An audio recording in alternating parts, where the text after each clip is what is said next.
Harper to center. Way back. See you later.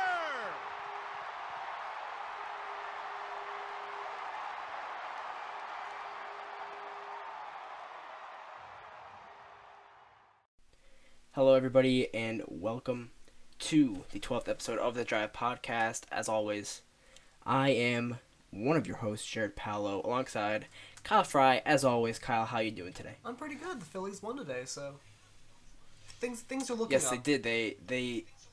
They snapped their 4-game losing streak today. So that brought them to 4-7 on the season, which is, it's not terrible. They've played 11 games. It's whatever at this point. But as the season goes, then we can judge them more. But we'll be doing some of that in a little bit. It's basically got some spring Sixers to training all talk over about again. today. Yeah, pretty much. Spring training was a lot of ups, but also a lot of downs for the Phillies, and that's kind of how the season has started. Some guys are doing really well, some guys are doing terribly. So we'll get into that in a little bit. We got some Sixers to talk about today, not the draft. And well, first we're going to start out with some Flyers and some hockey. So, some future Flyer news. Carter Hart is going to be joining the Lehigh Valley Phantoms for the playoffs. I believe today is their regular season finale.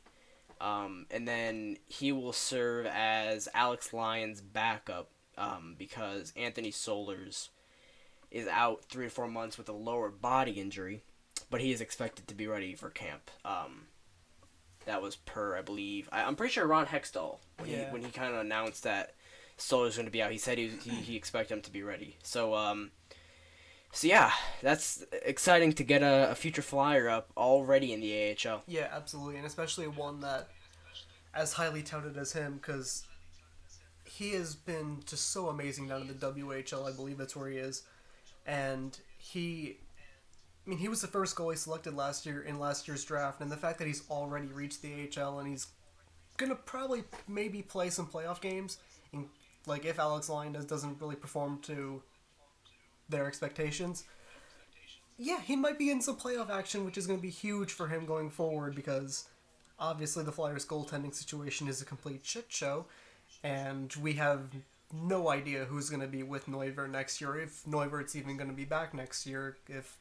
Please let this happen. If Vegas takes him in the expansion draft, I highly doubt it, but maybe for once things will go right for the Flyers. If he gets taken, just hopefully then it just means a lot more for Hart than to have some AHL experience.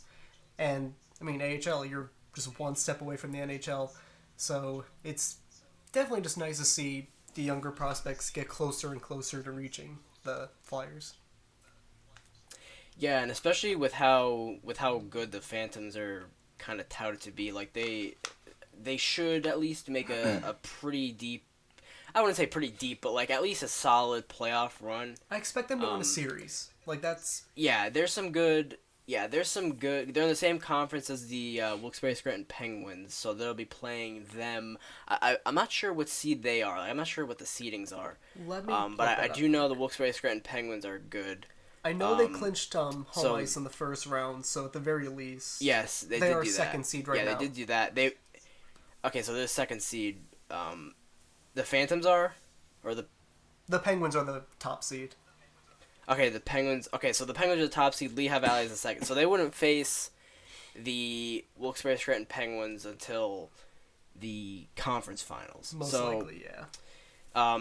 And honestly, like if they were to get to that point, like it would be pretty big, especially if, like you said, Alex Lyon doesn't live up to kind of the expectation that Anthony Solers set, because Solers played outstanding in the AHL this season, and then when he was called up to the Flyers, he played really well. He played really good as well.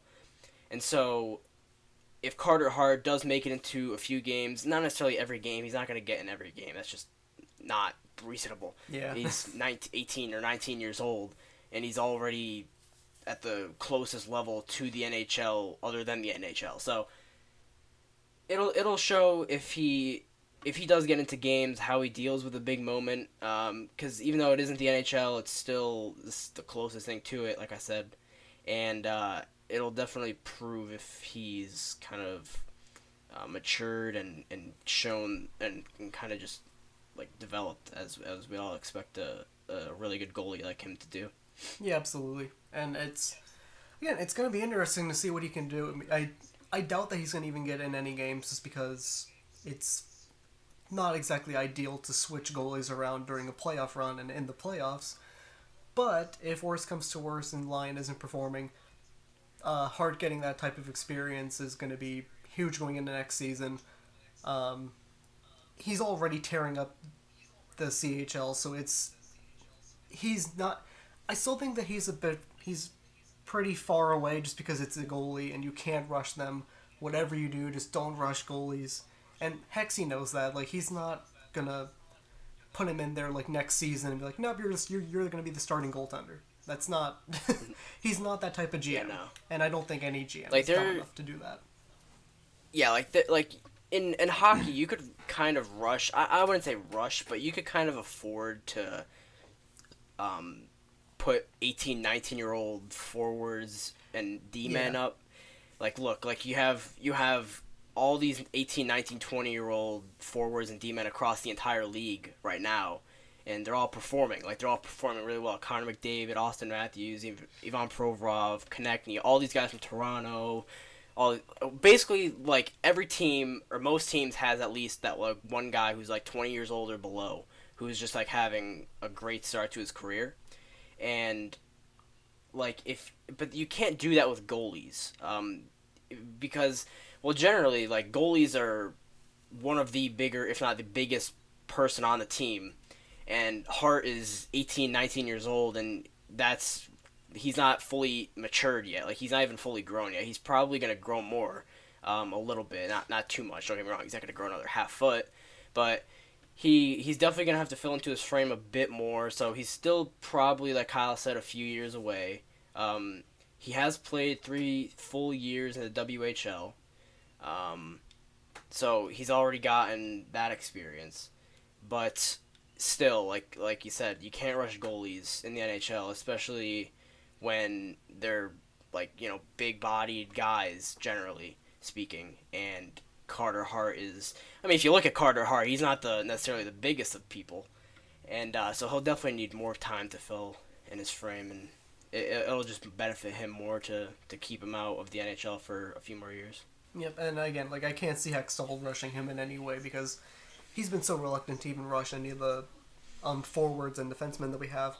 Although it's so nice to hear him say that the rookies are going to get the first chance to basically crack the roster next year and not any veterans.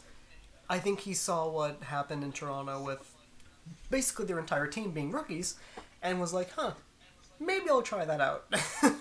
So I can, like, Sanheim, Hag, Moran, especially Moran and Hag, are going to get the first opportunities next year to crack the roster and fill in those 2 defensive spots that are going to be left open, and maybe 3 if Vegas takes Brandon Manning. But it's, again, like, Hextall is a very patient GM, and a lot of people like that, a lot of people don't like that, but with the goalie, you need him to be patient, and it's, again, like, this move is primarily because, hey, Stolarz is hurt, we don't want to, not be without a really competent goalie. And not that Martin Ouellet, who got recalled from Reading, is on the Phantoms now. Not that he isn't capable, but he's not a prospect. Like, unless you follow the team, like, ridiculously closely, you probably don't even know who Martin Ouellet is. So it's just to have another guy there. But it's just nice to think of the fact that maybe he could get a start in at some point during the playoffs, or at the very least, a little time, and get him a little bit more acclimated to the speed of not necessarily the speed of the NHL, but just a little bit of a closer, basically the next best thing in the AHL. Yeah, absolutely, and as, like, we were kind of mentioning before, Stolarz, he's out for 3-4 months, a lower body injury. He was on crutches, I believe, so that that it really sucks because he was poised to have a very good playoffs, more than likely. Because as we all saw when he came up and played in his limited amount of time with the Flyers, he impressed a lot of people.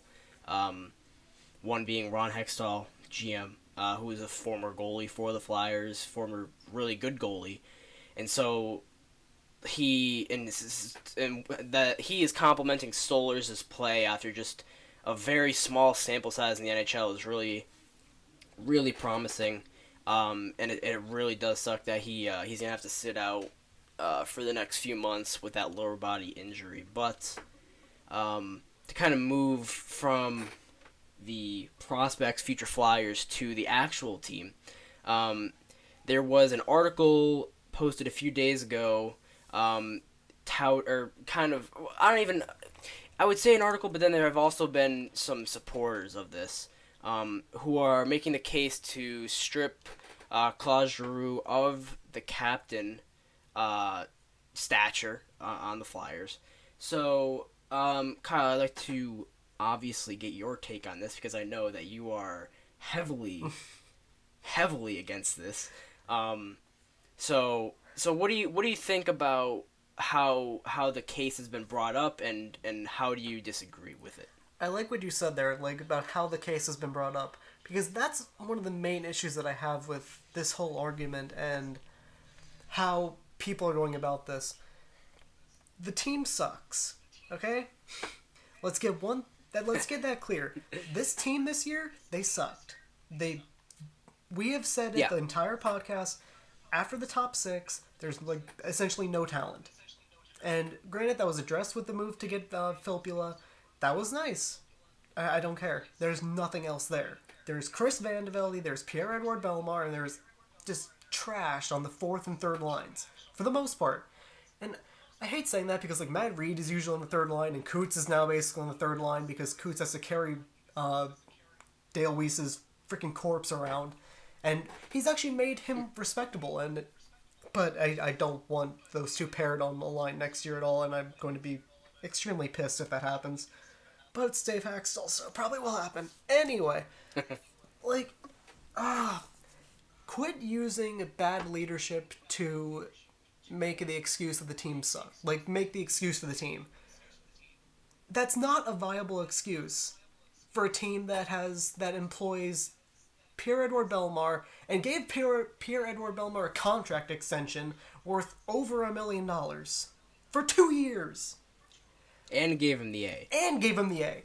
Like,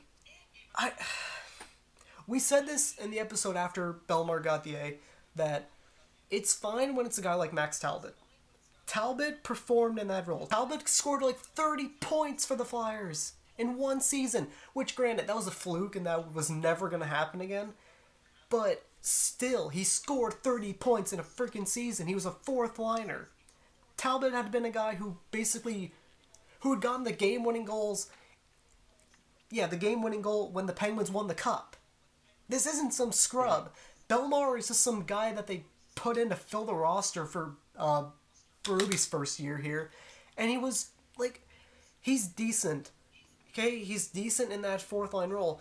But Dave Haxtell thinks he's fucking the second coming or something. He acts like he can play on the first line and be a viable, go-to option offensively and defensively. He's not.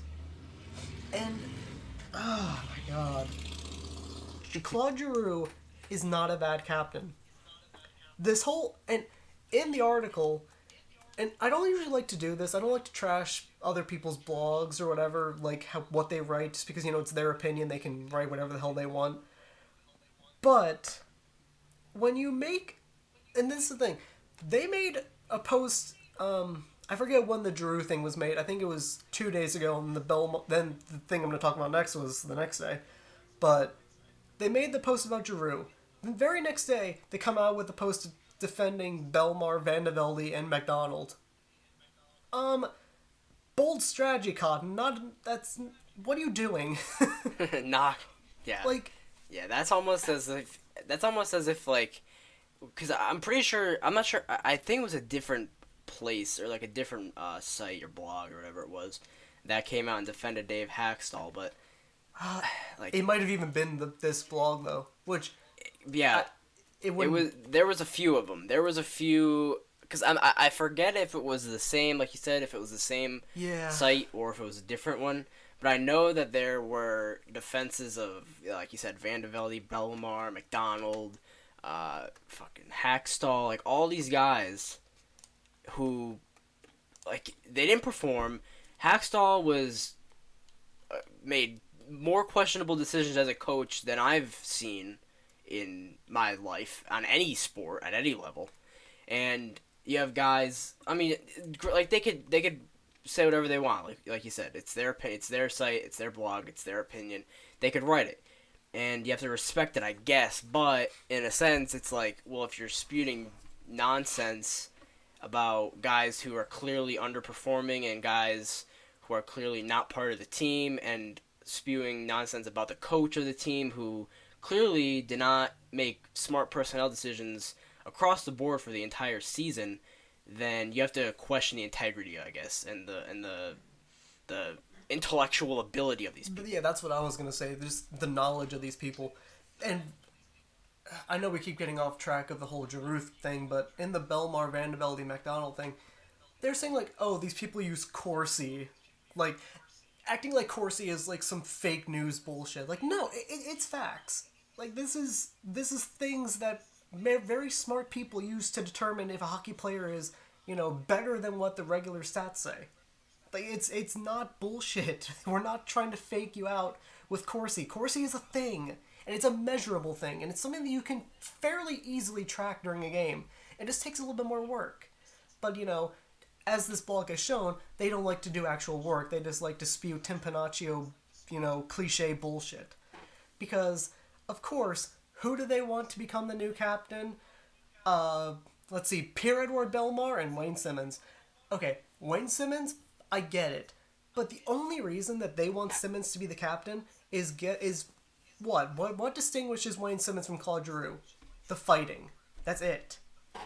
Like, what else about those two players as leaders differentiates them? Simmonds fights more often than Giroux will ever do, and that's about it. Everyone, when Giroux had that Game 6 against Pittsburgh in 2012, and when he fought Crosby, everyone's like, what a leader. He fought Crosby. Fighting does not determine leadership. And if you still think like that, you're psychotic and you still think it's 1975. Like, pretty much, yeah.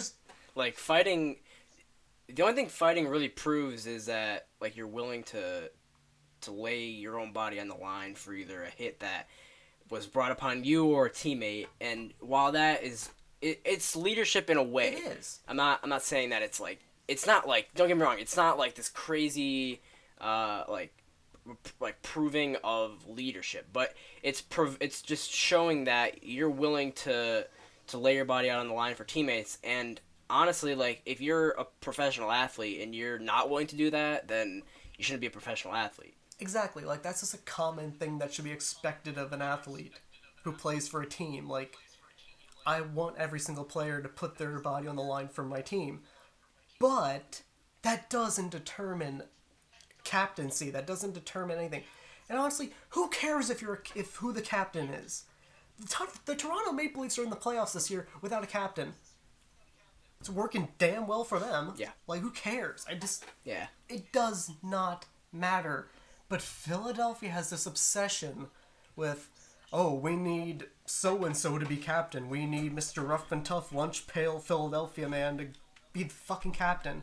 And Claude Giroux doesn't fit that because he doesn't fight and he doesn't do all these things that Philadelphia fans are just freaking jerk off to and everything. It just, oh, it pisses me off. And it's just, oh, and this article, they go on to say, oh, Simmonds is so great off the ice too. What, like Giroux isn't? I was unaware that Claude Giroux was a horrible human being. Like, what? I'm pretty sure, didn't they appoint Giroux, the Flyers, didn't they appoint Giroux as, like, their LGBT player correspondent or however they title it? I feel like I remember think that. It's something like that. But I'm pretty sure that it's Giroux. Like, they appointed him as that, and Like that's Yeah, obviously an and- extremely important issue in today's society, and you want with the effort that the NHL is making to and most teams that the NHL and most teams in the NHL are making to fight for the LGBTQ plus community. It's like it's important, and you want somebody like Claude Giroux, who is great off the ice and on the ice, and you could just tell he kind of has that charisma, that personality about him that allows for him to be like that. And that's the guy that you want as your captain. Don't get me wrong. I don't think Wayne Simmons would be a bad captain. That's not what we're saying. Yeah, it's just that Claude Giroux is more inclined to be the captain of the Flyers, just because of how he performs on and off. Like you never see him. Like you never hear anything bad about Claude Giroux. Like the worst thing about Giroux was the ever. damn grabbing the cop's butt thing, and that was however many years ago. But like that's it. Like he was drunk. Yeah. Wow, like no one on the team was, or no one on the Broad Street Bullies was ever drunk. Yeah, no one ever, like, come on. This argument, like, oh well, so and so did this, well, with Giroux at least. How much of it is the fact that we have more accessibility to it nowadays? Like, I'm sure the '70s Broad Street Bullies did some really fucked up shit in their day, but we don't know about it because it was the '70s and no one gave a crap. Like, now people care because the media as a whole, like, just society as a whole is obsessed with these just, like, drama issues. They're pretty much, like, society, well, it's human instinct, I guess. It's just human, like, we're just attracted to, like, the small, like, nitty-witty stuff that happens off the ice. Like, I could guarantee you that there are, I wouldn't say there are as many, but there are a lot of people who don't even follow sports and just kind of follow the storylines, like, built around it. Like, there are, without a doubt, millions, probably, of people who, like, I'm just using this because it's an easy example, who probably followed somewhat of the NBA this season because of the Russell Westbrook-Kevin Durant feud at the beginning of the season. Just because of the feud. They didn't care anything at all about the basketball. They were just looking for that storyline.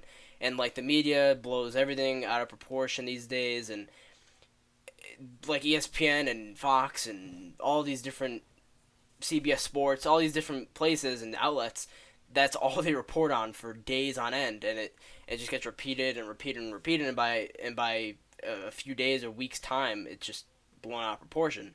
And so, like, that's really all that does. Like, it doesn't really accomplish anything but mass hysteria, pretty much. Yeah, and ESPN is a main culprit of this because ESPN is a complete joke nowadays. All they do is just that type of BS reporting. They don't, like, I have no idea what ESPN even is anymore. It's like, all you do is report on this BS. Like, you give all the attention to Stephen A. Smith and just this, like, a bunch of nonsense like LeVar Ball. Like, you're the reason that LeVar Ball is what he is, because you put him on your shows and act like he's actually a viable person that has viable opinions. He's just some crazy dad who's just soaking up the spotlight because he's given the spotlight all the time. And exactly. For another thing in this article, there's a part where it says Giroux is leading the Flyers, and they put leading in quotation marks. We get it, you assholes. You don't like Giroux. We freaking get it. But Giroux is leading the Flyers through one of their worst eras in team history. No. Like, this current era isn't that great. It's not. But I'm sorry. The beginning of the team was pretty bad. Like, the first few, like, years of the team's existence, yeah, I think that's pretty bad. The late 80s into early 90s, that was pretty freaking bad. Early 2000s even could be classified as pretty bad, minus, like, 03-04, when that was, like, their only real chance of going to the finals. God, what else? There's been... Basically, what we're saying is almost making the playoffs isn't... It's not a terrible era. Like, we're kind of privileged as Flyers fans because the team has been pretty freaking good throughout their entire existence. But... they're always in contention, Yeah. pretty much. And granted, I don't want to settle for that. Like, I want them to be actual cup contenders every single year. I know that's very hard to do, but I want a cup. I want to actually see a cup. Okay? I know about 74, 75. Amazing. But I want one now. This fan base has just pissed me off so much lately with the Steve Mason stuff, which I had such a horrible realization when the Flyers played their last game. I was like, and they showed Mason going out to congratulate Stolarz, and I was like, that's the last I'm going to see Steve Mason in the Flyers jersey. And it just... Yeah, probably. More than likely. I mean, they haven't ruled it out yet, but it's not likely. Yeah, like... It's probably... I'm going to need a miracle. I mean, who knows? I mean, at this point, with Stolarz being out now, I guess they have to do something. And even Hextall said And that I he don't wasn't necessarily comfortable with Stolarz and Neuvirth being Stolarz. Yeah, he wasn't comfortable with that, so... At this point, we just kind of need to hope that that Las Vegas takes Neuvirth, or we could maybe find a trade partner for him, or something, because I don't know, but because at some point we're gonna need to figure this goalie situation out, and until Carter Hart's here or Felix Sandstrom's here, we have a little bit of a problem on our hands, because Michael Neuvirth's not going to cut it. Anthony Stolarz could cut it, but he's not ready yet. And Steve Mason really at this point is our only hope. And so Neuvirth-Stolarz a Neuvirth-Stolarz duo, I guess, where one goalie has really played well maybe half the time, and then he had one really good playoff series that everybody praises him over, and then another goalie who is unproven in the league yet. He's played really well in the minor leagues, but like I said, he's unproven. He only played I don't even know if he played 10 games. I think maybe 11 or something like that. But that is not a favorable situation in goal. And to go with already a pretty lackluster defense, like you said, like some of the young guys who are touted to be really good defensemen, they're gonna have chances at cracking the roster, but we can't guarantee that. So at this, you need a good goalie with the current defensive situation that we have, and at this point, Mason would be the best, but we can't really bank on re-signing him, because it's kind of been like, they've been going back and forth all year. Like Mason said, after the Neuvirth extension, Mason said, well, they never really talked to my agent about an extension. And then after the season, he kind of took shots at, but he kind of undermined, we need a solid goalie situation. Can't be can't be the number one and then being sat for 10 straight games. That's not going to work. Yeah. So we really need to figure it out soon, and Mason would be the best option, but at this point, we don't know if he would even be willing to sign back here. I'm glad you brought that up, because that was a main thing that I took from the last couple of games in the last week, was Mason basically calling out Dave Haxtell for how he handled the goalies. And I don't think people understand really how much of a shot that was to Haxtell, because it was. He basically directly said, hey, goalies were handled horribly. We can't have that. And that's on Haxtell. There's no one else who is in control of that besides Hack. He controls who's starting that night. And he constantly screwed Mace over just night in and night out. And no one wants to, believe that, because, it's always just Mason's fault. But Mason got screwed in almost every situation. And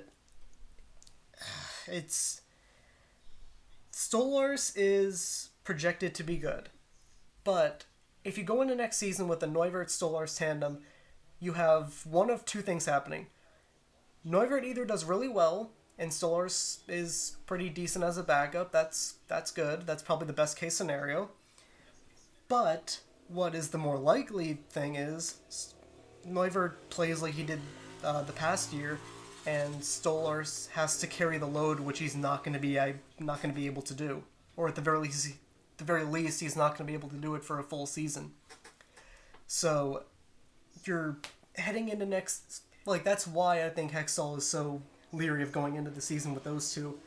But it's going to be so hard to bring Mason back at this point, and I can't see him coming back. I know that Hextall said it's not out of the question. Mason has said it's not out of the question. But it's just unbelievably... I can't see it. And just as like a closing thing on the Flyers, and then we'll get into a little bit of the playoff stuff, and there was just two main things about the playoffs that we want to discuss. But again, in this article, they cite Belmar as an option if Drew is stripped of the captaincy. This is what they say about Pierre-Edouard Belmar. Belmar has clearly endeared himself to the coaching staff. Correct, I have no idea why he's endeared himself to the coaching staff. Drawing top penalty-killing duties and being selected over higher point-producing players such as Jake Voracek to fill the vacancy left by Mark Streit. That's obviously talking about the assistant captain role. Belmar brings a high-energy game that endears itself to Flyers fans. His lack of scoring output should not be taken into consideration, as the player should be judged by his role. Point output does not automatically result in a captaincy. I have so many mixed feelings about this, because they're dead wrong about Pierre-Edouard Belmar being a high-energy player, because, I'm sorry, do I ever see him really on the forecheck? Like, what does he do? He maybe throws like a few decent checks, but he's not there. He's just... I don't know what he's doing most of the time. He's just kind of just skating around. He's not forechecking anyone. He's not making teams sweat about anything. Like, Toronto, they got forecheckers over there. They have actual people who can get into the corners and grind pucks out. Belmar is just... He's there. He doesn't do anything. Yeah, he's playing whenever I would watch and kind of like focus on him, which was a few times. I'm not gonna say it was every game, but like it was a few times and throughout the season, and like you would watch him when they would be on the forecheck, they'd have pucks in the corner, and he'd be playing almost as if like he didn't. I'm trying to think of like a good kind of way to compare it. He was almost playing as if he was content with being a fourth line forward. And that's not how you want to play if you're on the fourth line. If you're on the fourth line, you want to play as though if you want to get bumped up lines. And so when he's not, battling for pucks in the corners, when he's not trying to, and even if he's not battling for pucks in the corners, you don't have to do that every single time as a forward. You have to do it a lot. I'm not saying, all other forwards on the Flyers or in the league in general do it every single time, but you have to get in the corner and you have to put good pressure on the defense, put good checks in, whatnot. But when you're playing like he played and being content with a fourth line forward who's not going to score a lot, who's not going to get the most playing time, that's just a recipe for disaster at that point. Like, he's not wanting to get bumped up. He's not wanting to put himself in favorable situations to get assists, to get goals. And like we said, and like we've been saying, fourth liners aren't really there to score a lot. They're kind of just there to put quality minutes out on the ice. Obviously they're going to score every once in a while, but they're really just there to churn up time and just get them back to their top 2-3 lines. And so playing like a content fourth liner is just not favorable for anybody. And employing that type of fourth line isn't even like optimal at this point anymore. The way the NHL is nowadays, you almost need 4 competent scoring lines. There's no such thing as a checking line anymore or an enforcer line. You need offensive talented players. Toronto's fourth line has freaking Kasperi Kapanen on it. The first round pick Kasperi Kapanen. The guy who got traded for Phil Kessel. Kasperi Kapanen. This isn't some scrub like Pierre-Edouard Belmar or Chris Van de Velde. Like, you need competent players. And I'm so tired of the whole, Pierre-Edouard Belmar is actually a good defensive player. He sucks defensively. And especially on the penalty kill. He, again, allowed, I think the stat is at least 106 chances against per 60 on the PK. Yeah, that's not good. Yeah, it's bad. That's really bad. I'm pretty sure he's in the hundreds in the ranks of forwards who have played, it's somewhere on like at least 200 minutes on the PK or something like that. He's not good. He's not good defensively. And I get that you don't need a lot of points to be a leader. Those two do not, one doesn't determine the other. But quit acting like just doing your role or doing your job, coming to the rink every day and doing your job. Like, yeah, you're supposed to do your job. This is not something that is like this amazing task. Optional. Like, I want you to be a good player. Doing your job doesn't cut it. Doing your job does not win you cups. Doing your job equals what the Flyers were this season. A middle-of-the-pack team. That's all. That's, I think, the best way to describe it.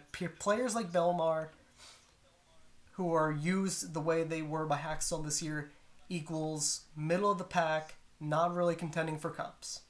And do we want that? No. If you answer yes to that, then you're psychotic and you're not actually a fan of the team, because why would you want your team to just be riding middle of the pack? But it's something that I will never understand why people think that Belmar, Vandevelde, McDonald, any of them are good, or they deserve something just because they don't, because they play it safe. Playing it safe is boring and stupid. Like, take chances. Yeah. Be an actual player. This whole, Yeah. There was a thing about Haxtell's, this whole, he doesn't enable creativity, and that's a problem. When you have young players like Konechny and Provorov, and then we're going to have Sanheim, Hag, Moran, I want them to be aggressive. I want them to fuck up sometimes. I want that. I want them to be confident in their game. I want them to join the rush. I want them to step up and make plays. Playing passive equals, especially defensively, just letting the player walk into the zone. And that usually equals a scoring chance of some kind. Even if it's not a high quality one, it's still a chance. It's still, there's still an opportunity there for a score, for a goal by the other team. So when you play passive and you only do the safe play, that's not a way to generate offense. And what was the main problem with the team this year? Generating offense. So, yeah, most, and I'm just gonna say, most coaches, because I played sports when I was young. I'm sure you did as well. Most coaches in most leagues and pretty much at any level, they're gonna tell you that if you're being aggressive and you're playing you want whatever, when you play football, you obviously the goal is to have the football. When you're playing hockey, the goal is to have the puck. When you're playing you want the football, or you want the puck, or you want whatever, they're not gonna yell at you for being aggressive. yeah. When you're playing aggressive, that just shows that you want to actually contribute. You wanna, make your team better and put your team in a better position to win. But when you have people, like Kyle said, when you have people just, content with doing their job and playing passive and just hoping really that what they're kind of, not, I wouldn't say strong suit, but what they are comfortable doing will be enough, that isn't really favorable to in any sense of it. And so you need to be aggressive, you need to take chances. If all of our young guys come up next year and all of them make the roster, and on 10 occasions, if we lose 10-0 in the first game of the season, I mean, sure, we'll be mad. But if all 10 of those goals come off of an aggressive pinch trying to keep the puck in the zone, or an aggressive dive by one of our forwards trying to do whatever and then giving them a freebie breakaway. If those 10 goals come off of every single one of those moves, you can't be mad about the performance. Just the other team executed when they were given the chance. So, when you play passive, though, then you are just asking to be faulted for your mistakes. And that's pretty much what our bottom two lines did this entire year.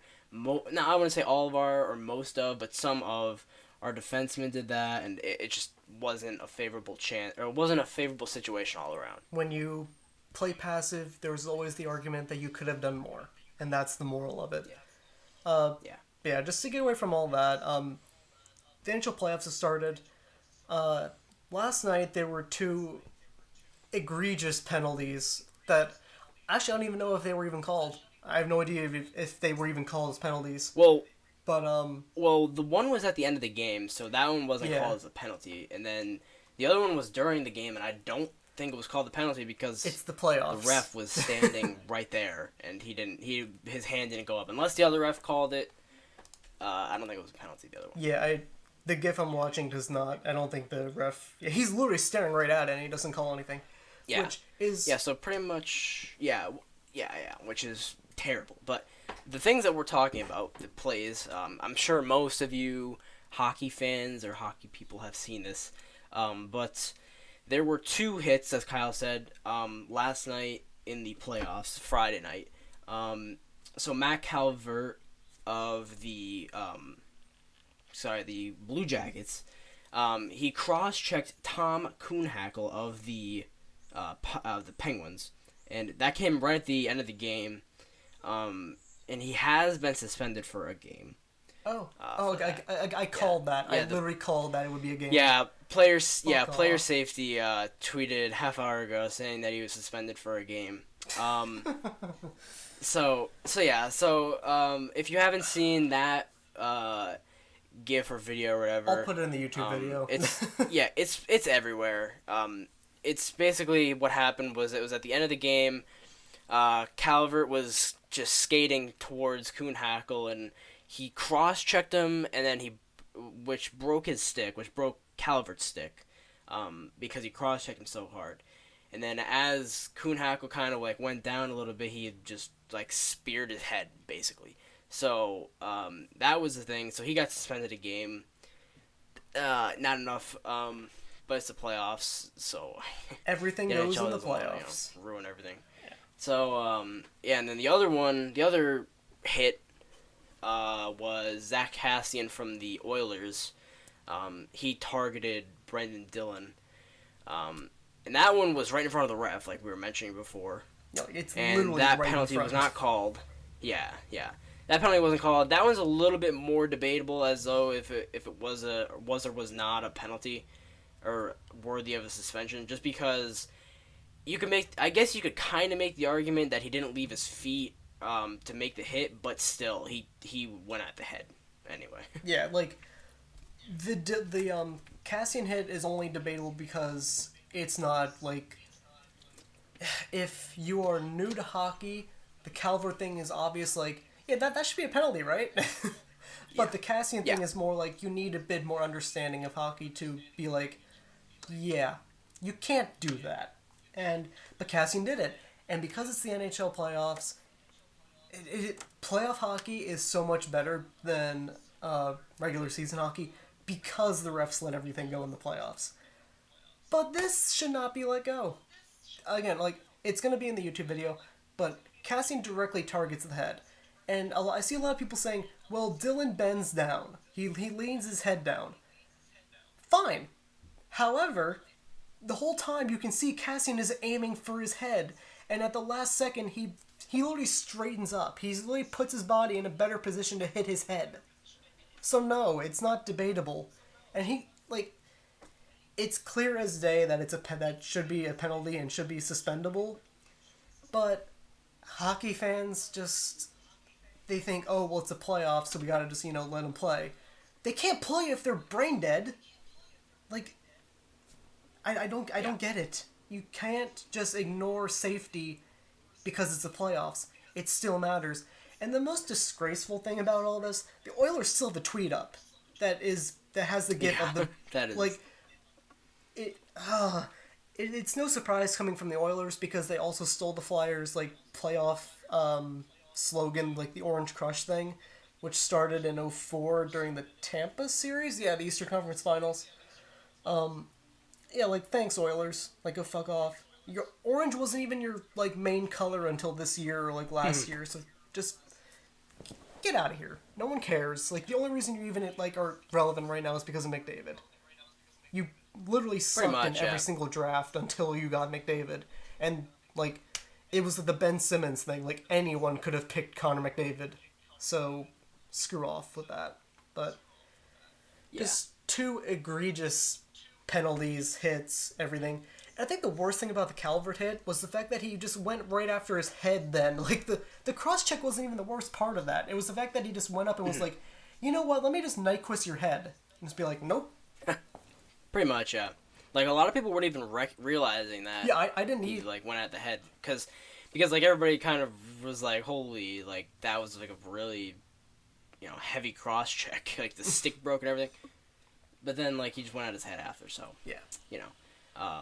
We don't know. I'm not sure if Cassian's going to have a hearing. I would assume maybe. But, like we said, Calvert suspended for a game. So he'll be suspended for the next game that Columbus plays Pittsburgh. Which, it matters because Columbus is losing that series anyway. Yeah, they're already down 2-0, so, that series is, probably over at this point. Columbus is such a shit show, and, I'm almost finding myself rooting for the Penguins just because I don't want John Tortorella to succeed in life. I just want everything he touches is turned to shit. And it will, because John Tortorella is a garbage coach. And I'm glad that everyone gets to see it on a national stage. Yes, I'm a sick individual. Deal with it. But, yeah. All right. So, so that's, some Flyers stuff. We actually had a lot of decent Flyers talk there, for once at least. Some non, horrible things. Because Carter Hart, like we talked about, that's great. So he'll be in AHL, like we said. Stoller's being out sucks, but and then Giroux, there's a case I guess for him getting stripped of it, but it's really not a good one. Arguable, yeah, it's really not a good one. And then the hits, obviously, not really what should be happening, and only the 1 game suspension, not really enough of a suspension in probably both of our opinions. But to move out of the Flyers and hockey in general and into some Sixers stuff, so actually have some really good news for the Sixers, which is awesome. So they finished out the year. They're going to be third. I said we're not going to be talking about the drafts, but I'm just going to mention this because it's, they secured the third slot in the draft lottery. So what that means is they're going to have the third highest chance at the number 1 pick. Then they also have the right for the Lakers pick out of the top 3, pick swap with the Kings if they were to get a higher pick than us. So that's the thing. Anyway, Ben Simmons, he is apparently, well, like we said, he apparently grew again, so he's 7 foot now. So that's wicked. But he also is apparently really close to being healed.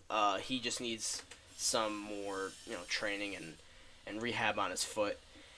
But the question that many people are asking, and the Sixers and even Simmons, he doesn't know himself, is if he will be okay or willing even to play in the Summer League. So, do you think that he should play if he's healthy, or do you think if he's not healthy, if he is healthy, should he or should he not risk it in the Summer League? I think if he does play, it needs to be sparingly, just kind of just like a more intense training camp, I guess.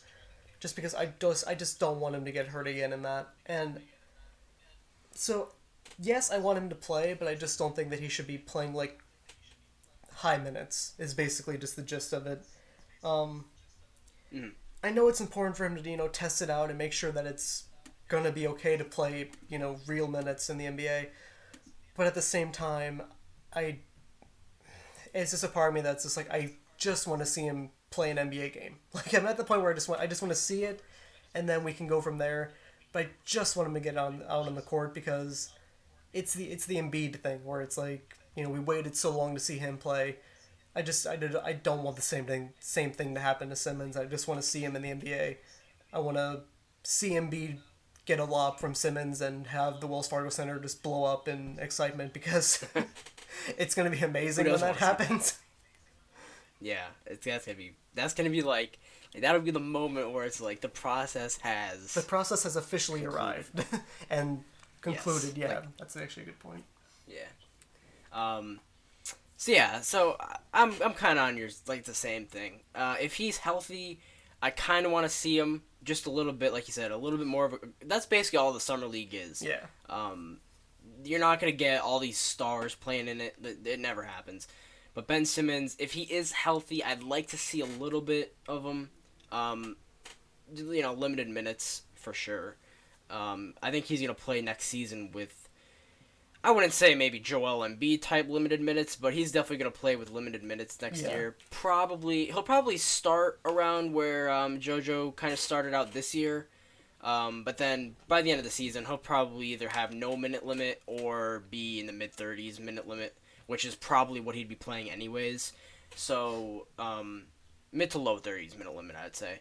Maybe like a 32, 34, something around there, which, like I said, that's probably what he'd be playing anyway because of TJ McConnell's high raising of his level of play.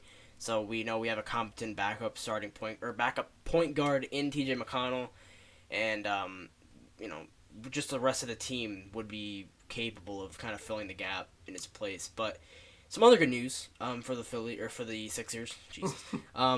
So we got Joel Embiid. He underwent knee surgery a few weeks ago, I'm not sure when exactly the date was. I think it was a few weeks ago at this point.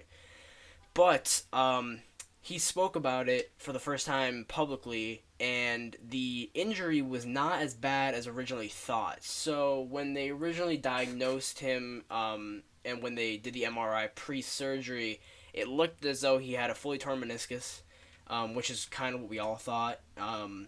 But when they were actually, in pretty much mid-surgery, or just before surgery, the doctors and surgeons realized that it was not a full tear at all.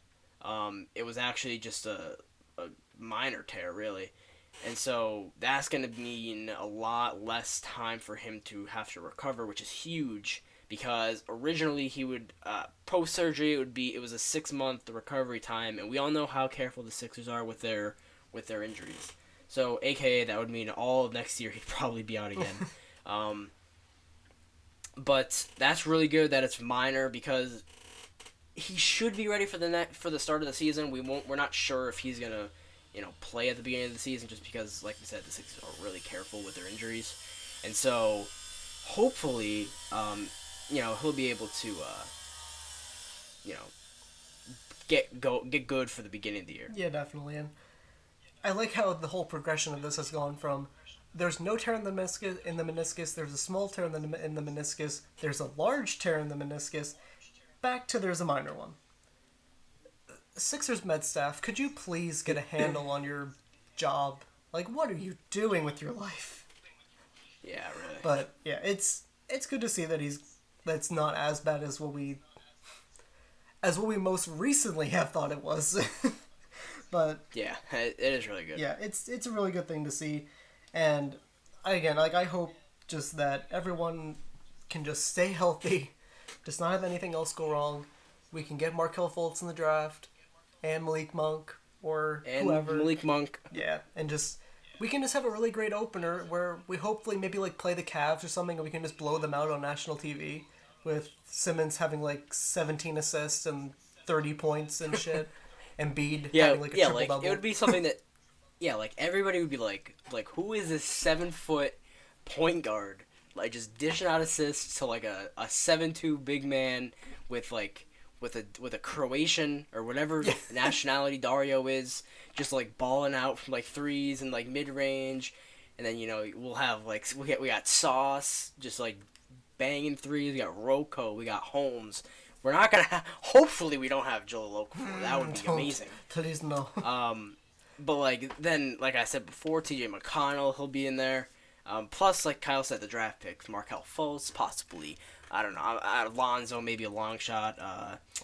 Who else? Maybe. The only reason I'm saying Lonzo at a long shot is because the odds that we get a 2 pick is, I don't know, it's not horrible, but I'd rather a 1 and a whatever, but,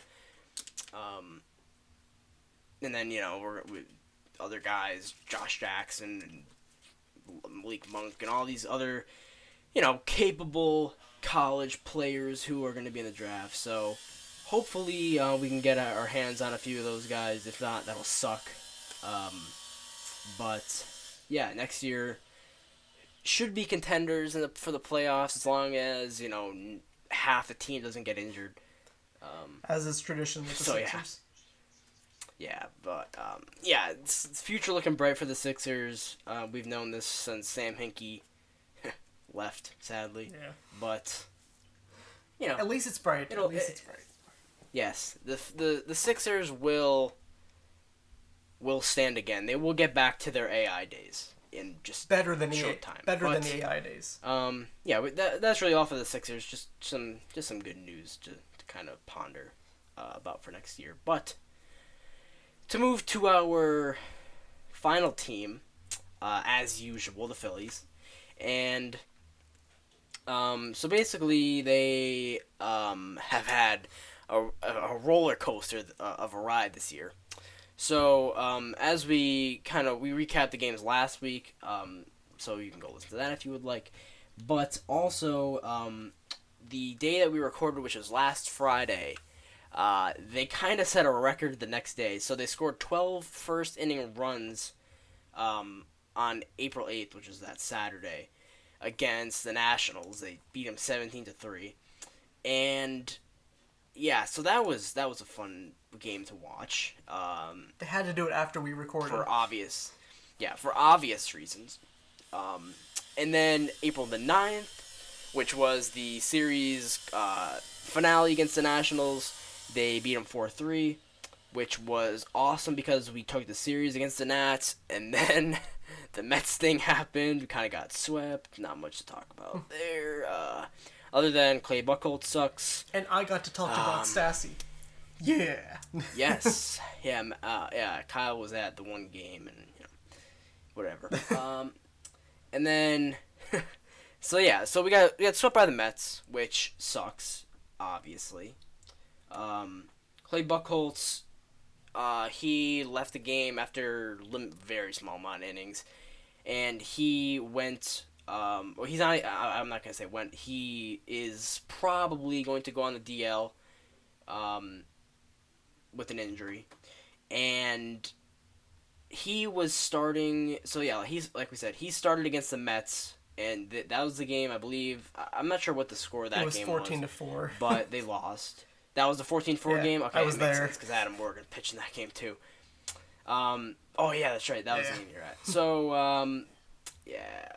Kyle, you probably shouldn't go to anymore. Yeah, probably not. Anyway. So yeah, he'll probably go on the DL.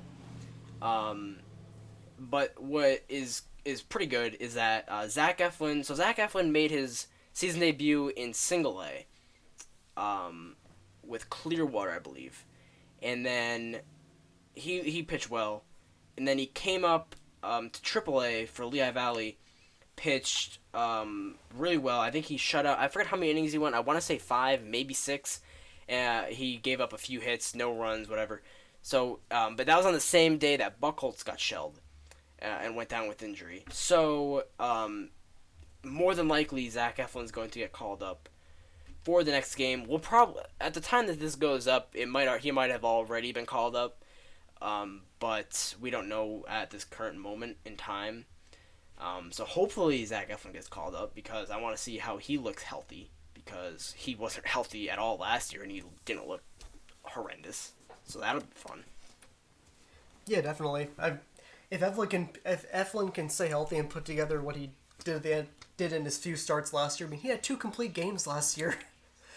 It's very forgotten about last year, but Eflin was really good in the time that he was up, minus that first start against Toronto where he got just absolutely demolished by Toronto's offense, which was just unfair. Oh, here's your first MLB start. Go face Jose Bautista, Edwin Encarnacion, Troy Tulowitzki, Josh Donaldson, Russell Martin, all these guys in Toronto. Kevin have fun. Kevin Pillar, Michael Saunders. It's here's basically half the AL All-Star team. Go face them. So that was that was just you can't really blame him for that. It was just bad timing for when he got called up and made his debut. But hey, Adam Morgan probably would have gave up the same amount of runs, if not more. Mm-hmm. So like we said, Eflin probably has a good chance of being called up. And then another person that has been Bad, has been Cameron Rupp. So, Cameron Rupp has really taken a step back. So his first half last year wasn't bad, and then he took a step back. Second half last year played pretty terribly, and then somehow has taken another step back to begin this year. So currently, as it sits, he has played 8 games, and he is hitting 148. He's 4 for 27. He has 1 home run and 9 strikeouts compared to 4 walks. Which how has he even walked 4 I swear times? he hasn't walked all year. That's just a lie. I know. Yeah. But he's just not playing well. His game calling at the plate, behind the plate. Good God. That has somehow, again, it has gotten seemingly a bit worse. Because we knew at the beginning of last year that he wasn't a great game caller. And then as the season progressed, he got pretty good at it, which is kind of expected when you have A.J. Ellis and Carlos Ruiz kind of coaching you. Yeah. But now he's on his own, and he's the veteran, I guess. And his game calling this year has been extremely questionable. So both of those parts of his game are really kind of suspect and worrisome. But at least Andrew Knapp hasn't been playing terribly. He's only gotten in 5 games. I believe he started 3 today, being Saturday the 15th. Was his 3rd start of the year, so he's come in 2 games as a pinch hitter. And then I'm not sure if I think he came in as a defensive replacement either once or twice. But he hasn't played terribly. He's hitting 200, but he does have like a 390, 385 on base percentage. He's same walks and strikeouts, has 3 of each. Has a double. He doesn't have a home run yet. He's 2 for 10 with a run. But like I said, 3 walks, 3 Ks. So, you can't be too upset with him. He did have a little bit of a down year last year in Lehigh Valley after a really good year in Reading. So his confidence level wasn't the highest, but coming to spring training kind of expecting to be the backup. He has, he's done a little bit. I really want to see him play a little bit more coming up here soon. Yeah, especially with how Rupp's been playing, there's no reason why Knapp shouldn't get more of an opportunity to kind of prove himself. And it sucks for him because he hasn't really been known for being a great defensive center or good game caller. And now he's got Cam Rupp to deal with. It's have fun. You're on your own. Because you might as well not even listen to what Rupp tells you because he's been complete garbage this year. It seems like he can't even catch. Bro, your position is catcher. Could you do the thing? Do the thing you're literally paid to do? Catch the ball? And he can't do that. Which, I don't know how Rupp has taken 2 steps back in the span of not even a full calendar year. I have no idea what's going on with the catching situation. But if Rupp doesn't get it together soon, how soon do we see Alfaro? Yeah, and speaking of Alfaro, he's raking. Yeah, he is playing really well. He got the day off, or I'm not sure. Oh, actually, okay. Well, he's probably playing the second game of the doubleheader. The Iron Pigs have had a doubleheader against the Pawtucket Red Sox today, and they won the first game. But we'll get to that in a little bit. We still have some more actual Phillies things to talk about. But yeah. So right now, the best hitters on the team are pretty much who we expected them to be: Howie Kendrick, Cesar Hernandez, and Odubel Herrera. They're all hitting right around 300. Howie hitting 333, Cesar hitting 313, and Odubel hitting 282. All 3 of them have above 350 on base percentages, which is great. Odubel and Howie are both in the 390s, which is like I said, good. Obviously, well, what is a little bit worrying is that the leaders in home runs for the Phillies there's a 4-way tie currently between Daniel Nava, who has 7 at bats. So okay, yeah. home run leaders tied for first are Daniel Nava, who has 7 at bats, 2 home runs. Cesar Hernandez, 2 home runs. Maikel Franco and Freddie Galvis. So that's a bit alarming. We kind of expected the middle of the lineup to have a little bit more punch. Michael Saunders hasn't hit a home run yet. Tommy Joseph finally hit his first one against Steven Strasburg, which is a good sign. In Friday's game, put a really good swing on that one. Drilled at the center. But then, other than that, like, really, there hasn't been much production on the middle of the order, aside from the game where they scored 17 runs, and that's kind of a sticky situation at this point. I mean, we know it's 11 games, but still, like, it's not fun or promising when you're already playing 11 games. Like, they're in the swing of the season, just starting to get into it. And so, I mean, we get a long season, but still, at some point, you need these guys to start producing. Yeah, definitely. I mean, it's definitely discouraging to see the middle of the order not performing as well as we thought they would to start the year, but it's still early, and it's hard to really worry about it too much, considering the fact that, again, it's early. We've only played 11 games, but I don't think there's really too much room for worrying or, like, much reason for concern, just because Franco has still looked pretty good in terms of his plate discipline has improved so much. It's getting better and better each game. Saunders, I'm somewhat worried, but I think we know what we're getting out of him. Joseph, I don't know about Tommy Joseph. Like, with how Rhys Hoskins is doing, he had 2 home runs today? Yes. Yeah, so we got...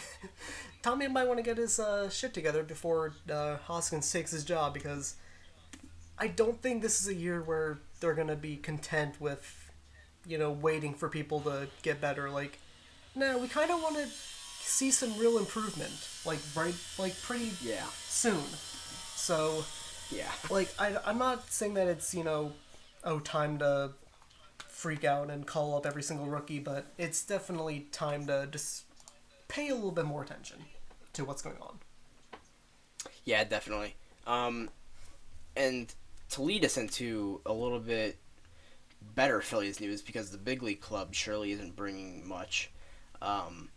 So today, like I said previously, the Iron Pigs played a doubleheader, and they won both games. The other game finished kind of recently, and they against Pawtucket, which is Boston's AAA affiliate. So they won the first game 6-0 behind 2 home runs from Rhys Hoskins and a home run from Logan Moore. And Hoskins has 3 home runs on the year so far. He's hitting 344. Jesmo Valentin's having a really good year as well. He's hitting 355. It might have gone a little bit up. Did he get the day off? Yeah, he got the second game off. But yeah. So Lehigh Valley, they've started out 5-6, which isn't really alarming at all. No, not really. 5-6 is fine. The Great Wilkes-Barre Yankees, who is the reigning International League Championship team, they started out, I think, worse. They're 4-6 right now, maybe 4-7. So and they're the Yankees. So they're the Yankees AAA affiliate. So they're supposed to be really good with how highly touted the Yankees minor league system is. But anyway, what is alarming though is that J.P. Crawford is hitting .086 on the year. Yeah, Not good. Yeah, definitely not good. He did walk 4 times today though. That's very good. That is. Or was it twice? It might have just been twice. Yeah, it was actually just twice. I lied. Come on, Jared. But yeah, I'm dumb. But it does suck. He's getting off to another slow start. He got off to a slow start last year at Reading too, but then he picked it up, and then he got called to AAA. Didn't have a good time. But then I don't know. We still have to wait on him. His defense is still incredible from what I've seen and heard, so that's great. But in the first game of the doubleheader, Nick Pivetta completely shut down Pawtucket. And real quick though, for all the people on the Red Sox and Red Sox fans, just praising Kyle Kendrick for his stellar spring training. Rhys Hoskins shelled him twice today. So, and he has a 10.38 ERA. He's in AAA. But anyway, he's still in Phillies form. Yeah, he's in. Yeah. But Nick Pivetta lit up Pawtucket today. He went in AAA. Doubleheaders are only played with 7-inning games. So he went a full 7, gave up 5 hits, struck out 5, and apparently hit 98 miles an hour. So he's gonna be fun. Like, there's so many good pitching prospects, and he is definitely one of them. Yeah, after even in the spring, he didn't pitch horribly in spring training when he was here. Definitely he was pretty good. Clear when he was in Philly. So, I think in my eyes he's always been that kind of sleeper because he was part of I think he was in the Papelbon. He was trade, literally the only thing we got back. With the Nats. Yeah, and so. I don't know. I feel like he could do something for us in the future. He's probably ended up being in the bullpen, but he could get a spot start here and there this season. We never know. Injuries could happen, like we see Buckles. It just so happens that Eflin is in line for this one, so he could get called up, could stay up. But yeah, Jorge Alfaro. I believe he played in the second game. He did. Yeah, he's hitting .361 on the year, and he went hitless today. So. That lowered, so just to put into account how well he's been mashing. But also, Nick Williams is hitting .265. He had a home run today. Dylan Cousins had a home run today. And, yeah, Lehigh Valley swept the doubleheader against Pawtucket, which is good. Obviously, that's not a bad thing. But, yeah. So, then... to talk about probably our favorite player in the entire Phillies system, mine and Kyle's meaning. So today, okay, Kyle, I'm not sure if you saw the stat line that Scott Kingery put up today. I didn't. What is it? How great is he? Okay, listen to this. Okay, so this is what he did. Okay, so to put this into perspective, they won 7-6. Against Richmond, full 9 innings. And this was his stat line. He went 1 for 2 with 2 runs. Okay, 1 for 2. 2 runs scored. His home run, he had a home run. 2 RBIs and 3 walks. So he went to the plate 5 times. He's hitting .313 this year in AA. Oh my god. So that's a stat line right there. Even for how good Cesar has been to start the year, Scotty Jetpacks, man. Just Scotty Jetpacks.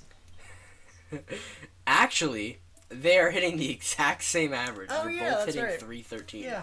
Both hitting .313 are at this point in time. The irony of it all. Oh, yeah. Yeah, Scotty Jetpacks, as he calls himself on Twitter, he has gotten out to a very... very good start to the year. So that is promising. Very promising. He already has 4 home runs this year. And he had 6 all of last year, which included the Arizona Fall League. Yeah, he is. So. He's turning into... He's got so much potential, and it's just so great to see him putting it all together. Because I mean, I said this during spring training. I think he has a little bit more power potential than people are letting on. He's proven me right on that. And just to kind of put this into perspective for you real quick. So far through in 2017, Reading is, I'm not even sure the record. I think they're 5-6. They're not even they're not above 500 at this point. But they're, so the on-base percentages for Reading are pretty nuts. Andrew Poland has a .425 on-base percentage. Jesus. And there's one player who has a higher on-base percentage, and that's Scott Kingery. He has a .439 on-base percentage. Oh man, I love him. Harold Martinez, 400 on base percentage. Chase Numata, 385. Chase Numata has gotten off to a pretty good start too. He's slugging. I'm not sure if he's slugging really well. He has a good OPS. He has a really good OPS. He's 906 OPS.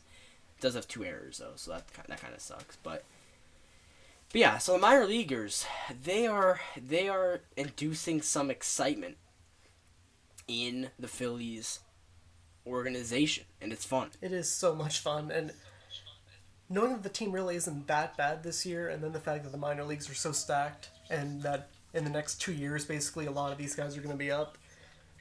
Like, just get ready, everyone, because the Phillies are going to be really good again really, really soon, so just get ready. You might as well get the cheap tickets now while they last. Yeah, if you can't, that's exactly why teams don't sell tickets for next year. Exactly. Because the Phillies are gonna be good next year, hopefully. We hope. We really hope. It looks that way at least. Yeah, it's not out of the question for this year. Yeah, definitely not. Even it's it's great.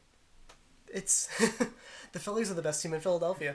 Again, they're the best team in Philly. Yeah, pretty much right now. Yeah, it's close right now. It's close between them and the Sixers, and I might put the Eagles in there as a sleeper just because their offseason was good. But yeah. So the Phillies haven't gotten out to the greatest of starts, but it's early, and the minor leaguers, aside from J.P. Crawford, sadly have gotten off to a great start. But there's a lot to look forward to the rest of the year. Any guy could get called up at any time to fill any role because we have a lot of question marks in the minors. We have a few question marks in the big leagues. And those need to be answered relatively soon because of the overwhelmingly insane free agent classes the next 2 years, especially 2019. Yeah, 2019 is going to be a joyride. Yeah, that's gonna be a bidding war for the ages, for Bryce Harper and Machado. If you didn't know, but yeah, and we're gonna win both of them. Exactly. So, yeah. So since I introed, that's it. That's it, pretty much for the teams. So since I introed, I will be doing the weekly hot take, and this is mine. Okay. I'm gonna keep it real short and sweet. It's just a few words, really. A hot dog is not a sandwich. You're wrong. It's not. It's sandwich. Okay, dude. Okay. All right. A sandwich is meat between bun. No, that's not a sandwich. That is not a sandwich. I will Google the definition of a sandwich. Sandwich definition. I'm Googling it right now. A sandwich is an item of food consisting of 2 pieces of bread with meat, cheese, or other filling between them, eaten as a light meal. Yep. So, hot dog. Okay. No. A hot dog bun is 1 piece of bread. Well, technically, no, it's not. No, you see, it is because, and I think there was even a study done on this. The world is so dumb where we have to actually do a study on that. Yeah, the National Hot Dog and Sausage Council, they said that a hot dog is not a sandwich. So, well, they're just wrong. That they need to do more studying. But breaking news! Real quick, breaking news. Just an aside, because I think Kyle would like to hear about this. North Korea failed an attempted missile launch today, so that's fun. So real success there. Kim Jong-un. Spoiled little prick. I won't get into that, but yeah, hot dog is not a sandwich. It is not. It just isn't. It doesn't meet the criteria of a sandwich. Meh. Meh. Yeah. So yeah, just that I'm starting to like our conclusions here to the episode. Yeah, we finally disagreed on something. Took like 4 or 5 hot takes. Finally. Yeah, but yeah. So as long as you do not have anything else for anything, I'm good. I have included. All right, so so this has been episode 12 of the Drive Podcast. As somebody so rudely interrupts my conclusion by sawing something outside. There it is. Somebody was sawing something. I'm not sure if you could hear that, but somebody was just sawing something outside my window, and I heard it, and it distracted me. But this has been the 12th episode of the Drive Podcast for Kyle. I'm Jared. Thank you for listening, and we'll see you guys in the next episode. No, it's not. They do. Fly ball left field. Tagging from third is Suarez. Goodell comes running in. He's under it. Makes the catch. Here's the throw to the plate. It's in the air. He is out! Cameron Rupp hangs on! Oh, man, what a play! Cameron Rupp hangs on!